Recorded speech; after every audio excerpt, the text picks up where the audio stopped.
Well, let's start the Georgia show by wishing Jake Rowe, our fearless senior editor at DawgsHQ.com, a happy birthday. 29. 29 again. 40, man. 40. I mean, listen, they used to lie about it. They used to And you shout don't look away. a day older than 45, Jake. Yeah, I know, Oh. right? It is so weird, though. I'll be honest with you. Like, you just, I mean, it doesn't feel any different. It don't feel any different than I did yesterday or 3 years ago. But it's kind of crazy how, like, I don't know. It doesn't feel like you're ever going to get here. And then you blink your eyes, you blink your eyes at 29 and, next thing you're 40. So pretty cool. I'm cool with it. I woke up this morning. My wife had just a gigantic sign out front of my house.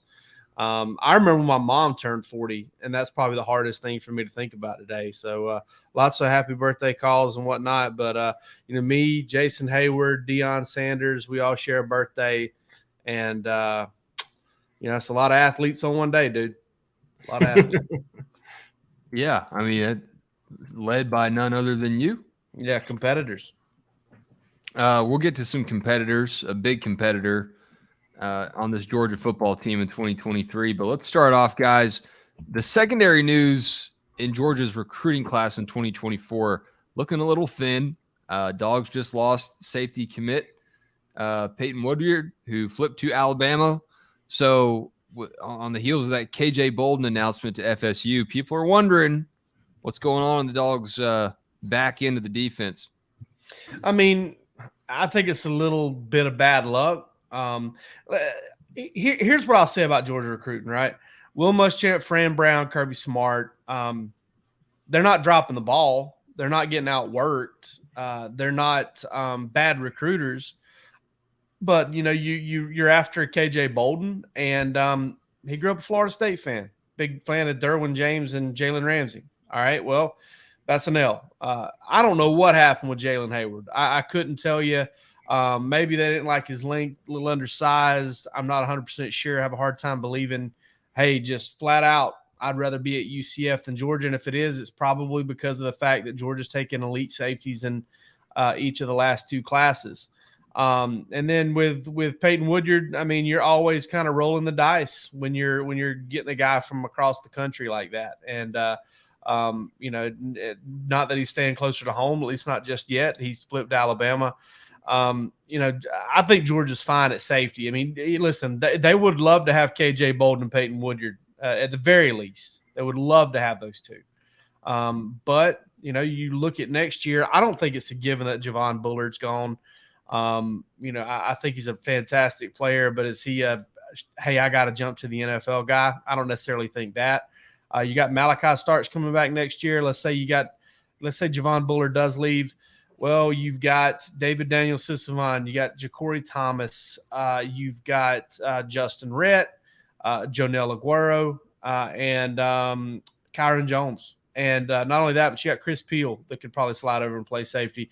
Our man Matt Godwin, our silver bullet, our wooden dagger, cross, garlic, holy water, all of it was on the board yesterday and talked about how safety is a position fluid, type position where you want to be able to cross train some guys and maybe bring some corners over. Georgia recruits big corners slide over and play safety if they want to get onto the field. So I'm not worried about I understand where fans are coming from, where you thought Georgia might get 3 elite safeties in this class. Hell, there was a time with the Phil Same kid that ended up at Florida where people were like, man, I think Georgia can get 4.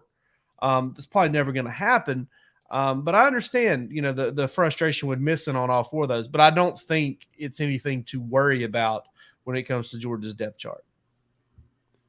Yeah, the depth chart looking ahead without these guys in the class, makes me wonder, is this a transfer portal situation?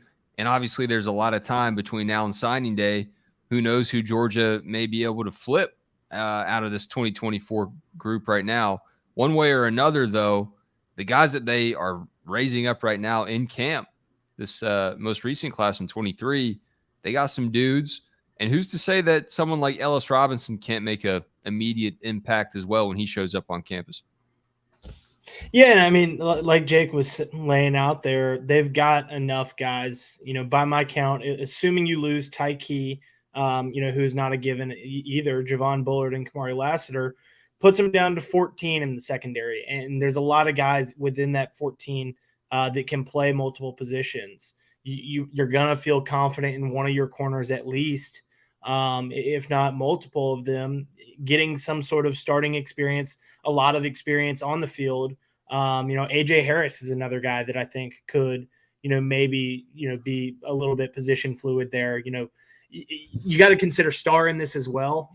If they do lose, I mean, obviously moving Bullard from star to safety opens the door for Tyke Smith, but it also opens the door for Janelle Aguero. And then, like you said, Jake, he could be a guy that, after getting a lot of reps at star, maybe makes that move to safety. Ja'Cory Thomas is somebody that made some buzz early on. So they've got enough guys. It's also a position, and, for as crazy as it seems, with Georgia having the majority of its class wrapped up to this point, it's also a position that they can ID maybe somebody that has a really strong senior season, make a push for them, going into December, going into February, and prioritize that because they've got so many other positions locked up. Yeah, that's another thing is the whole idea that it's not over. Like Georgia's going to keep recruiting KJ Bolden. You guys had Rusty was on here Sunday night, I'm sure, talking just about that. Peyton Woodyard, I don't think Georgia will stop recruiting him. Probably a long shot, but flips, it's tough to flip them back. It doesn't happen as often. And I think there are going to be other guys they're going to go after. I mean, will they throw a flyer out for Phil Same or would they, ultimately it may help them recruit the position in next year's class better. That's always like that's always if you fall short a little bit, maybe miss on a couple kids in one class, it's always a little easier to kind of be like, hey man, we didn't have a great class in front of you. That's why we need you real bad. And, a team that then has trouble selling immediate playing time to players at certain positions, has it to sell there at one position. And maybe you can go out and get you a guy like Malachi Starks. But I saw somebody post, I think it was either on Twitter or it was on our DawgsHQ message board there, the dog walk, that Georgia just can't get elite safeties. Guys, they've signed elite safeties in each of the past two classes. I mean, Jonell Aguero is a stud. I mean, he's borderline 5-star prospect, definitely in the elite blue chip, area. And then Malachi Starks. So, listen, I know missing out on Peyton Woodyard is not a great thing. It's not something you want to do. Not missing out on KJ Bolden's not either. But hey, let's talk in December when we know a lot more about the roster. You can focus on the fact that Georgia's 0 for 2 or 0 for 3, but I think you should also focus on the fact that, Georgia just signed a massive defensive back class in 2023, sorry.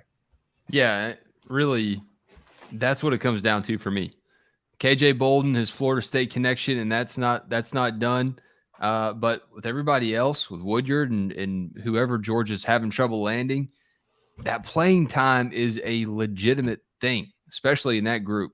Georgia rotates, and if you're good enough, you get on the field. But at a certain point, there's a ceiling. There are just so many guys there, so many dogs.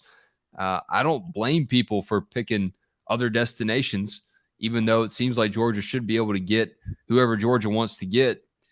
You're going to bump your head on the elite guys in front of you at some point. And that's, I think, I don't have an actual number on this, but it seems like of all the position groups that Georgia has lost to the transfer portal, it seems like they've lost the most DBs.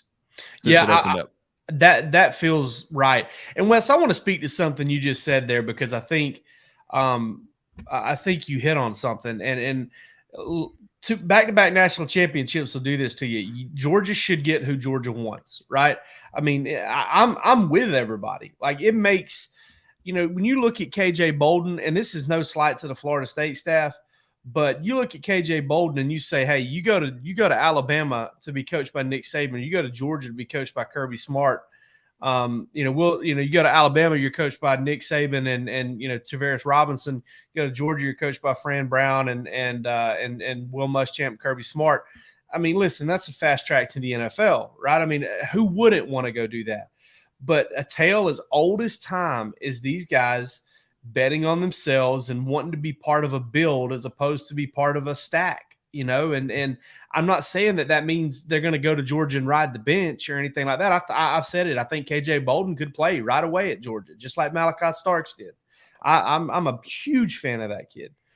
But Kirby Smart built the Georgia program by selling the dream of building the Georgia program.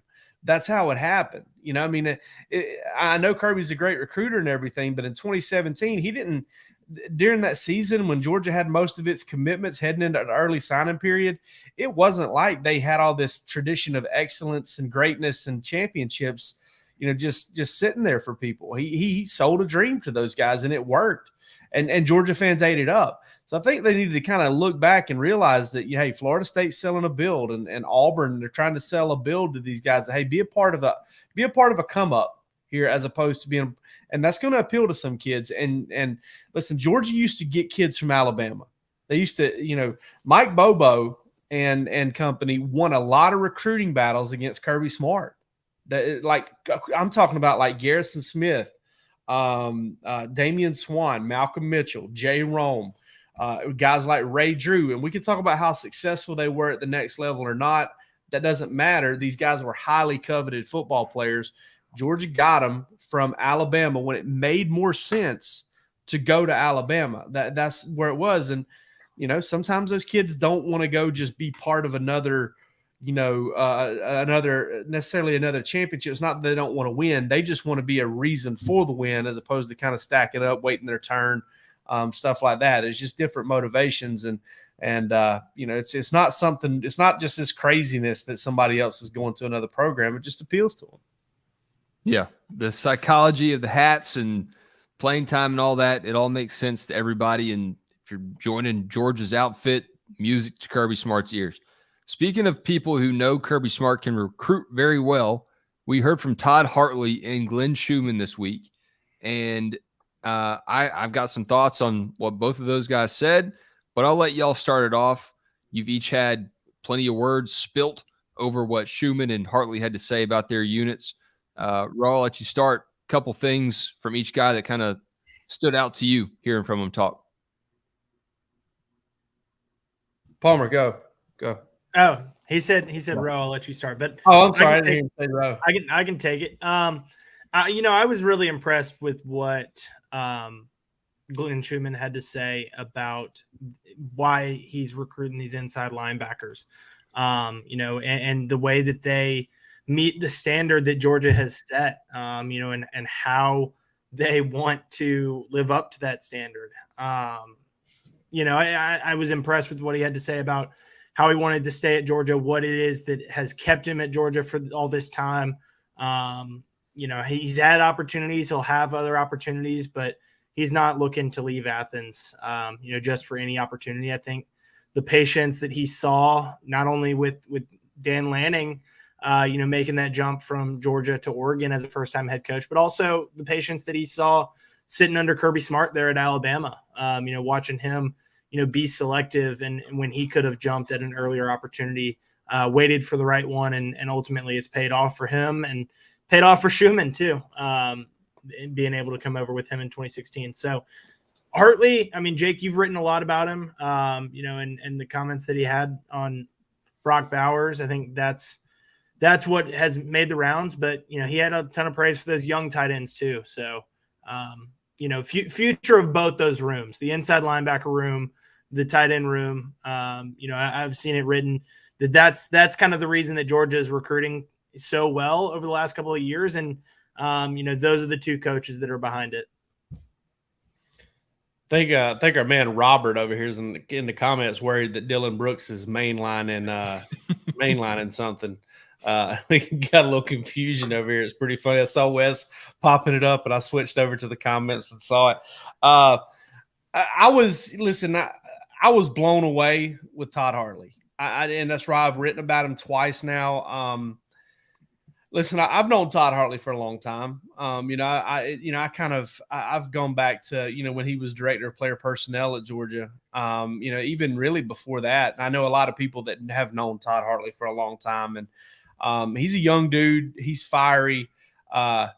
He has got a very distinct voice, very distinct look, very distinct style. I made a tweet here a little while back. He is the king of the two-tone Georgia baseball cap. Okay. Like he's got the white with the red bill, like you see there, the black with the red bill, the red with the black with the red bill. I mean, all of them. I may have said something twice there. But to me, I think Glenn Schumann's going to be a head coach. Glenn Schumann is Glenn Schumann, right? I mean, he's an ace recruiter. He's a X's and O's guru. This guy's been game planning since he was at Alabama. It was him, Nick Saban, Kirby Smart sitting in a room finalizing the game plan. There's no way that kid was never going to become a head coach. Well, the same is true for Todd Hartley, I think. And that's what it kind of confirmed to me is one of these days. And listen, I think he probably ends up taking the Shane Beamer route. And before everybody jumps in, oh, he's nothing close to Beamer. I don't care. Don't start with that. It's my birthday. Don't mess with me, okay?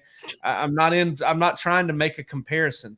I'm just saying the route itself, I think it makes a lot of sense. Where maybe he grabs an OC title at Georgia and a co-OC title at Georgia, and basically in name and game planning, type thing, something in that way. And then some team comes along and they hire him as a head coach because of his recruiting prowess, because of his energy, because of his association and what he's learned within the Georgia program. But I think that cat right there is going to be a head coach probably before, probably the next 6 to 7 years. And I think the same is true for Glenn Schumann and Palmer. It stood out to me as well that, Glenn, I will say this, though. What Glenn Schumann had to say about grass is greener on the other side was not all too dissimilar from what we heard from Todd Monken at the end of last season. And Todd Monken ain't here no more. So he found some grass that was greener. Yeah, for sure. Todd Monken, we're talking about guys that are made up completely differently. Todd Monken, I believe, is, a good 25 years older than Glenn Schumann. Does not like to recruit as much as Glenn Schumann. I think Schumann is probably, going to spend some time at Georgia. Somebody's going to come get him at some point, but I don't think he's in a big hurry. And he, listen, when you got a guy talking about how happy your family is, how excited they are to be where they are, that's something you can feel pretty good about. So Jake, on the topic of those two, Schumann and Hartley potentially being head coaches someday, both of them were included in the extensions that were given yesterday.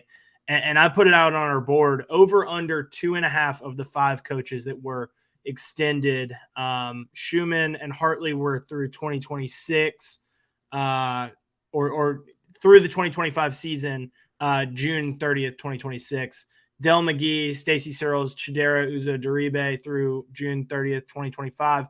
Over under 2.5 of those coaches that make it through the extension that they received. Over. Just because to me, Hartley is that swing guy. If he could, I don't see Glenn Schumann being here for the 2026 football season. I think Hartley will be around because I think he's going to need a couple of years in that with that co-OC title. It's the tight end thing, you know. Not everybody's Dan Campbell. You got to kind of overcome that tight end deal because you're not a coordinator. Does he have special teams coordinator on his title as well? He does not. Okay. Well, yeah, I think he needs to add co-OC to his resume there for a little bit. And that's what I was pleasantly surprised to hear from him. Associate head coach is the other thing that's tagged on with him. Oh, okay. We normally get the coordinators, and then we see that Hartley's going to come up, and I was like, okay, he's getting a little bit of spotlight. Maybe Kirby wants to give him some reps. Maybe he's indicated he wants some of that. Well, and look, I wasn't upset by it. Like people have said in our comments, and like Jake said, I was very impressed with the way that Hartley handled it. I spoke with him one-on-one at the, I guess the National Championship Media Day, and really enjoyed that conversation. His presence, he makes it enjoyable to listen to him talk. And I can't necessarily say that about everybody that takes that podium. But so, that's why I wasn't too upset. And I think that he's excited about the group that he's coaching, Brock Bowers included, but also those youngsters, Oscar Delp, Pierce Sperlin, and Lawson Lucky. So that shows in the way that he talks about them. I think you're lying. I think you were really upset. I think you just raked all the stuff off your desk, started smashing stuff against the wall.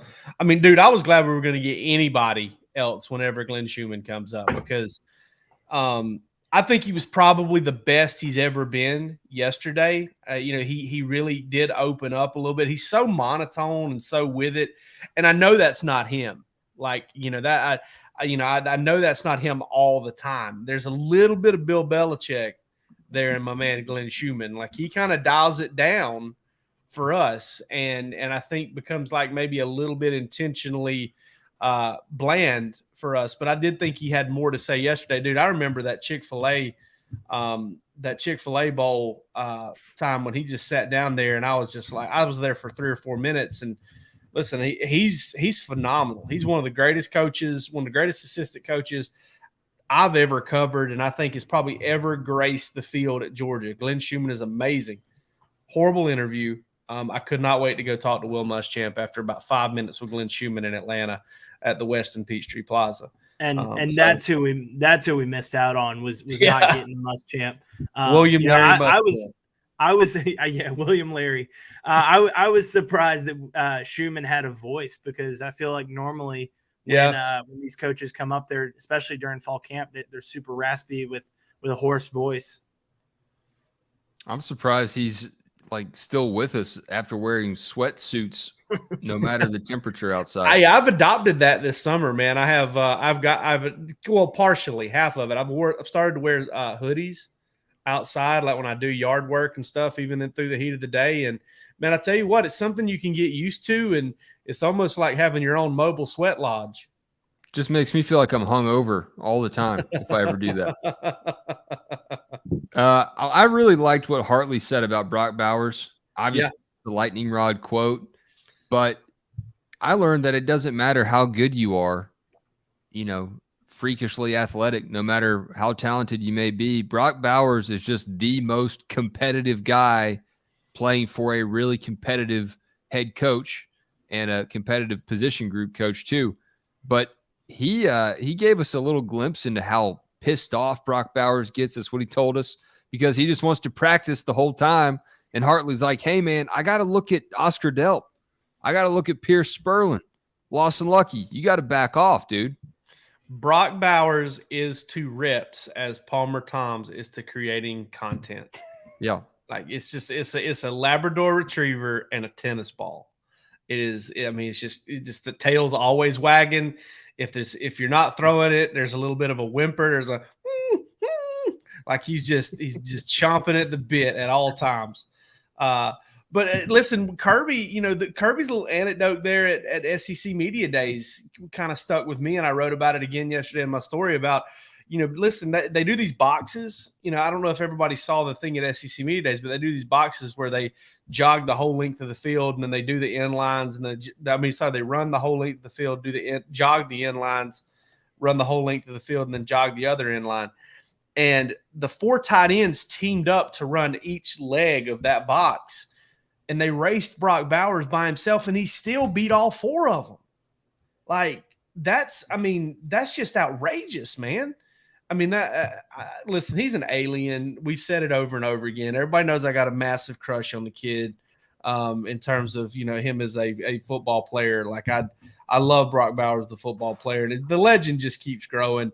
I mean, you got Tate Ratledge and who was it, Zion Logue or was it, I don't know what Players Lounge or whatever it was that they were on, or Real Talk or whatever they call that podcast. I'm sorry, guys. I'm not trying to disrespect it. But, whoever was on there, they were like, man, if you don't like Brock Bowers, there's something wrong with you. So not only is he likable, like not only is he extremely good, but he's also extremely hard worker. And you got Todd Hartley over here talking about him like, I wish he was my boy, I don't know what else you can do. Yeah, man. I just can't wait to see him again and see the whole tight end room, because He's just setting the tone for all of them. He All right, makes us guys. all better. He does. Made me better today. It can be difficult to get tickets to the sporting event that you want to go see.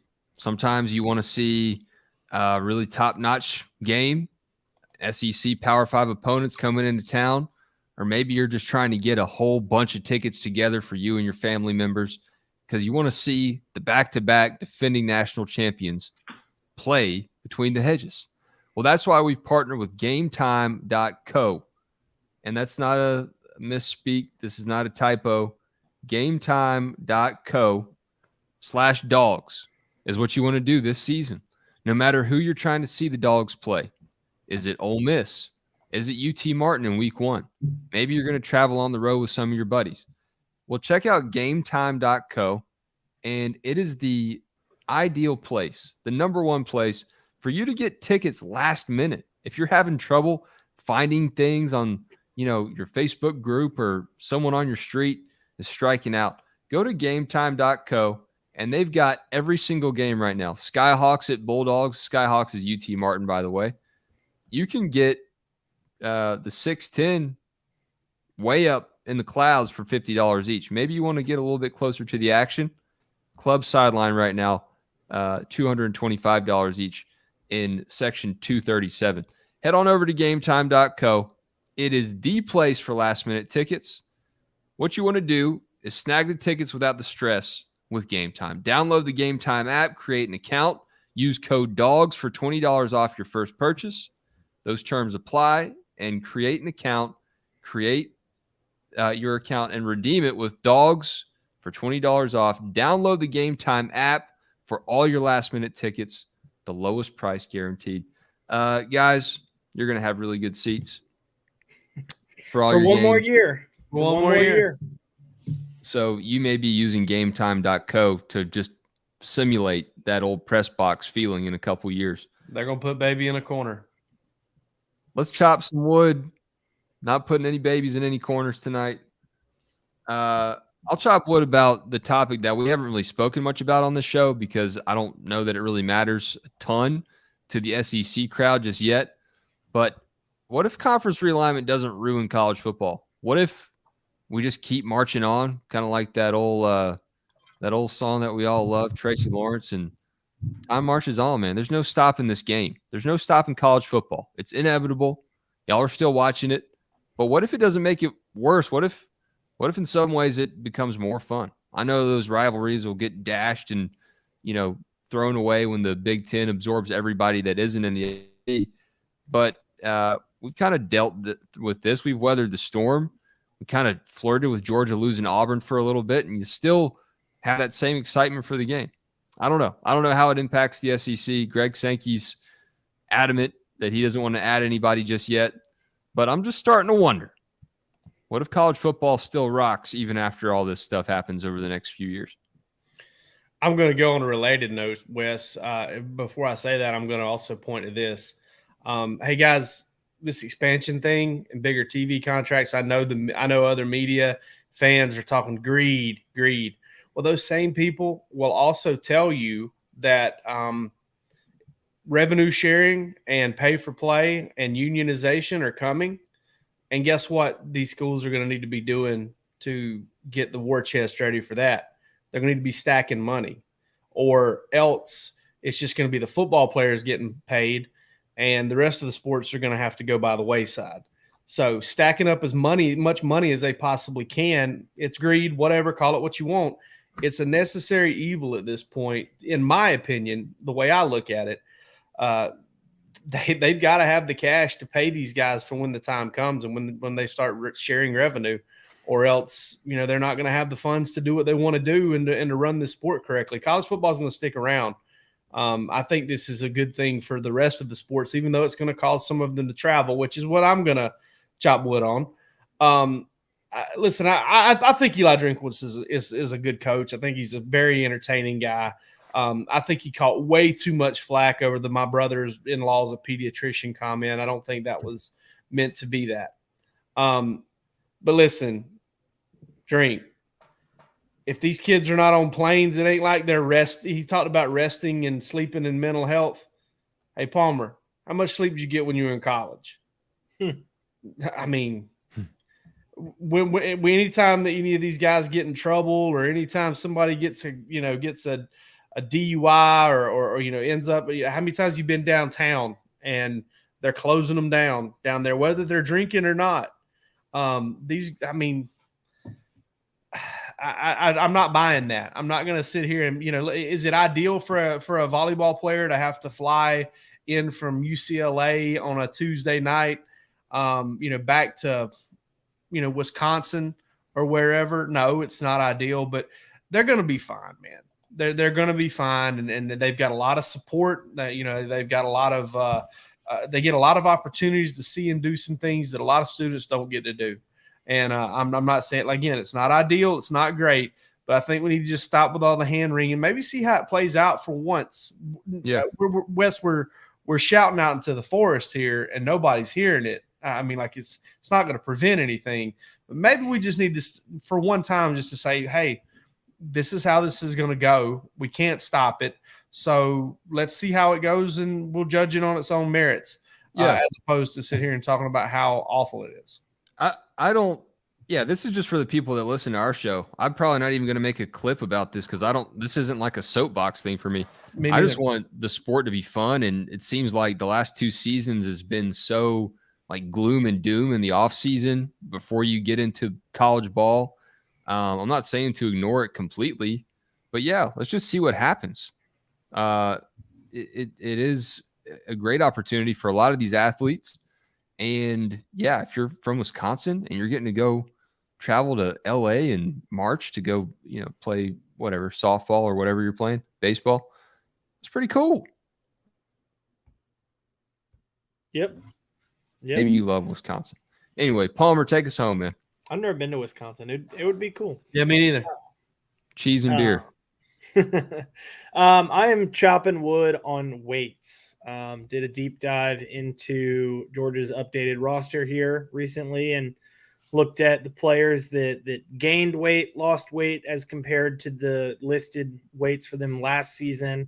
Obviously those listed weights, and it fluctuates. These players can gain weight, lose weight, as the season goes along and whatnot. But big gainers from this, and 2 players that I'm taking away, a little bit about, you can read into why it is that they gained that weight a little bit. Oscar Delp put on 20 pounds. He's up to 245. Jalen Walker put on 20 pounds. He's also up to 245. Those 2 guys, second-year players, spending time in the program.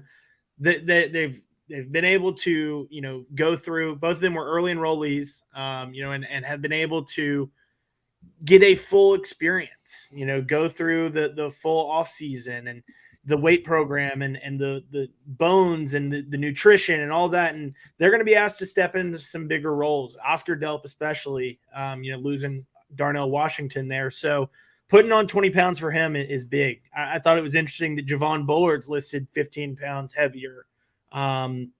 With his position change, maybe that's something that they wanted to see. He's going to be maybe a little bit more physical, which is, even possible, if that's even possible. Darius Smith put on 15. You had guys that lost weight too. Tyrion Ingram Dawkins down 20 pounds. Is that in an effort to get him a little bit slimmer so that he can play on the outside as opposed to being a little bit of a tweener there, defensive tackle, defensive end type? So it's interesting to look at it. Posted the full of all the players, notable players that gained or lost weight this offseason. Have a list posted to our board. So come check that out over on the Dog Walk, because, and share what, why it is you think that they lost weight, because, Brock Bowers put on 10 pounds. Is that because he's, trying to bulk up a little bit to play tight end in the NFL? Probably so. Mekhi Muse even put on weight, 15 pounds for him. So we've seen Georgia players come in and lose weight and keep their, that bad weight off. But seeing some of those top dogs with increases next to their names. Woo! And you said Bowers isn't losing any speed either after putting a few pounds on. That's scary stuff. Y'all hit like and subscribe on this YouTube channel, please. We'll be back on Sunday, 8:30 p.m. And Bark After Dark will be back 9 p.m. on Monday. How many days are we until game 1? 24, is that right? Yeah, I think that's right at that. Sounds Yeah. about right. And we'll have a lot more to talk about, not Wisconsin volleyball players taking private jets or flying Delta or whatever they do. We'll actually be talking about Georgia for the full hour. It's going to be fun. Maybe we'll talk about them. I don't know. I never know what Palmer's going to have in store for us in chopping wood. So we'll see. Palmer, your internet was making me lose weight, dude. I don't know what's going on over there. Jake Rowe, happy birthday. Thanks for coming on. Appreciate it as always, dudes. We'll catch y'all at DawgsHQ.com. Premium stuff behind that paywall as we get ready for the season. Back-to-back defending national champs. Never rest. See ya.